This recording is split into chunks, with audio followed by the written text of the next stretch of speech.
Welcome everyone to another edition of Endgame Finance. Today we'll be discussing if it's possible for Rivian to actually overtake Tesla and what specifically would take for Tesla just to sink down as a brand, as a company, and how their leadership is actually contributing towards these problems. So let's get into this. So for Rivian to overtake Tesla, their market cap would have to go up by 50. That is 50 times. So that would put the Rivian shares around $700. Tesla has around $80 billion in revenues. Rivian's only done around $1.6 billion. However, their revenues will grow about 5x next year. That is exponential growth. They'll probably hit around $6 billion. That is just an estimate. Those are not confirmed numbers, but that is 500% growth. At this pace, Rivian will actually catch up with Tesla in terms of revenue within 3 to 4 years if Tesla does not keep executing, and Tesla has been in trouble lately. Now, it is completely possible for actually Elon Musk to leave Tesla pretty soon. Elon Musk has been selling billions of dollars to fund his Twitter purchase. He now owns less than 15% of the shares. He owns around 13% of the entire company, and he might actually just keep selling more and more Tesla shares until he's sold out completely. Elon Musk might be only left with only 2 to 3% of Tesla totally.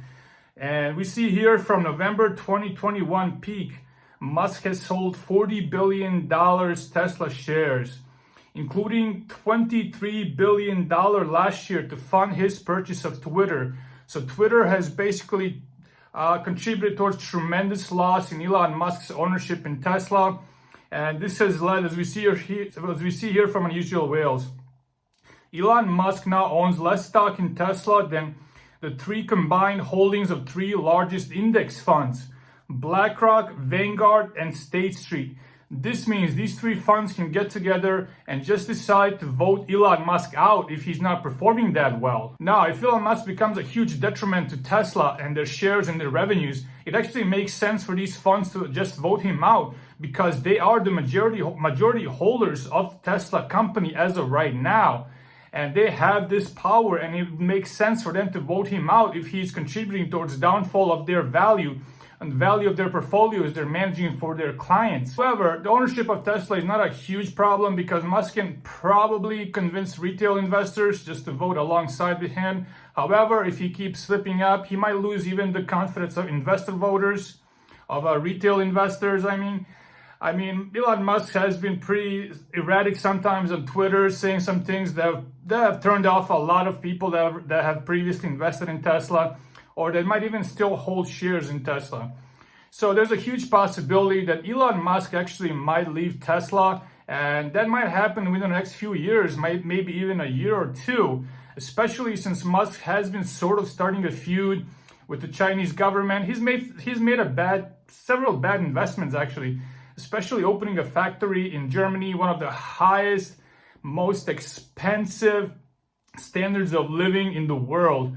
And those employees, they are requiring tremendous attention, tremendous benefits, tremendous pay, and this has been burning cash for Tesla for a while now. I don't think that factory is profitable at all.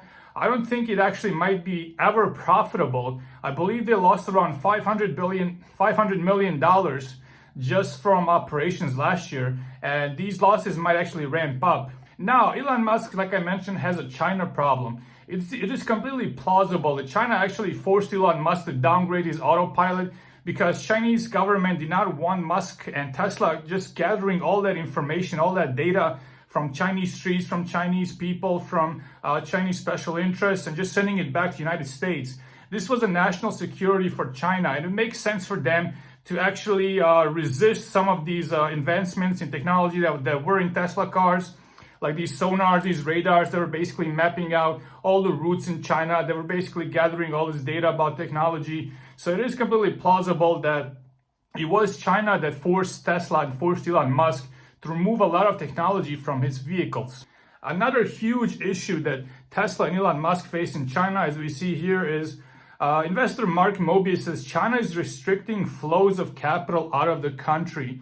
That basically means even though China might be the biggest market for Tesla, they might not be able to pool some of that cash outside the country to fund their other operations like Germany, which is losing money. And this might create complete discrepancies in their business operations, business models, where they cannot pay certain workers, or they cannot fund certain operations because China has limited Tesla's withdrawal of capital. Now, I'm not 100% sure this is correct, but this is according to several investors like Mark Mobius. And we have a comment here that says Tesla has a huge problem, namely that much of its cash flow only exists as part of their Chinese venture. They can't get it out. That's a real situation where Tesla outside of China runs short on cash, even if the company overall is fine. So like I was saying, they might have tremendous sales in China. However, they're not able to pull out any of that cash to fund their other operations. And if they cannot fund their other operations, they might have to shut down some factories. They might not even be able to build out more factories just because their cash flow is so heavily restrained because of these Chinese regulations. To compound on the Tesla China problem, we have a tweet here from Chinese Passenger Car Association. It's basically saying that Tesla is not offering a variety of models.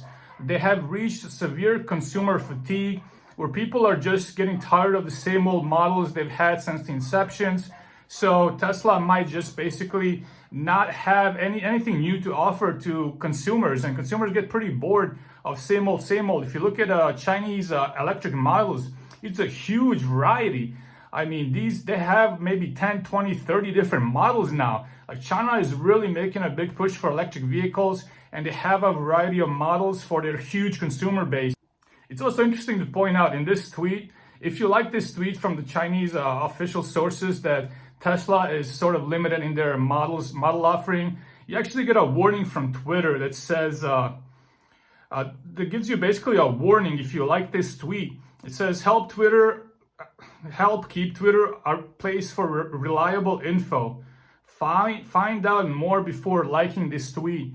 So Twitter actually prohibits you from liking this tweet from Chinese government officials. Now, guys, this is playing with fire. Musk is basically saying Chinese Transportation Authority is way off. They don't know what they're talking about. And Chinese government doesn't really like that. They don't really like to be told that what's right and what's not, especially since they have hard backing data that confirms their opinions. And basically just to challenge that in such a way is to poke at the Chinese communist government, to tell them they're wrong, I'm right. And that doesn't really fly in China. You can't really do that. You can maybe do that in the United States, in Europe, but Chinese will have none of that. And that brings us back to the beginning, circling back. The investors actually might vote out Musk because of things like this. Like, he's trying to start a fight with the biggest consumer market for Tesla.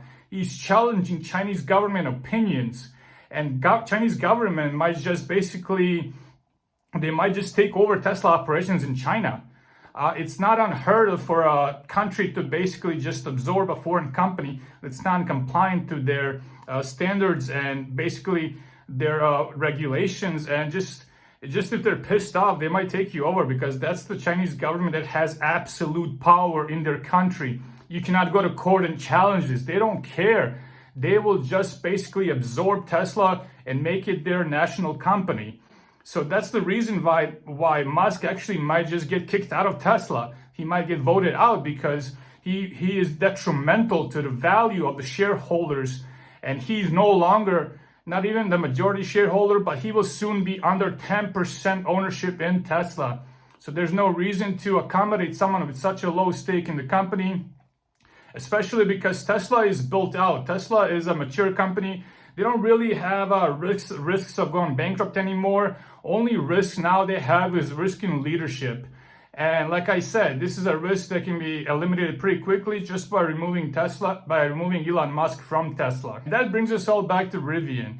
Rivian doesn't really have any of these issues. They're just basically focusing on growth and ramping up production. I think they will be able to reach $80 billion in revenues without actually having a factory in China, without having a factory in Germany. I believe Rivian will probably build a factory somewhere cheaper, like Bulgaria or Serbia, or one of these countries where labor is fairly cheap, which is what Tesla should have done. I don't know why they chose Germany. I think it was a very dumb decision to choose to build a factory in one of the most expensive countries in the world. And Rivian will not do the same thing most likely. Now, Rivian is also catching up on their energy production. We see here Puerto Rico's first co-op managed microgrid will use batteries donated by Rivian. So Rivian batteries are on par with Tesla in terms of quality and production to be used for commercial scale, especially for large scale projects such as this one. So Rivian will begin to ramp up their battery production, and their vehicles are selling out like crazy. I mean, I've seen no slow in demand. Even when a spot opens up for a pre-configured R1T or R1S in the shop, it is gone within minutes. I mean, people are just scooping these cars up like they cost nothing. And these are nearly $100,000 vehicles. And all Rivian really has to do is just keep ramping up production. I heard of news recently, they're flying out a lot of engineers to Illinois. They're basically focusing on production exponentially. Their RJ is very focused. He does move sort of slowly, but he moves slowly with a purpose to build everything with high quality. Like we've seen, Tesla has had a large amount of quality control issues, a lot of panel gaps. And we haven't seen this as much from Rivian, just because Rivian is focused on building production to such an extent that their quality is just superb. Like Rivian is really Apple of vehicles, while Tesla is Android. Tesla basically focused on massive growth at any expense, and that means at the expense of quality sometimes, at the expense of going to the countries where they might not be welcome. And Rivian doesn't have these problems. Rivian is just moving step by step, inch by inch, and they're building out massive production, mass scale production. They're building out their power walls, their battery business.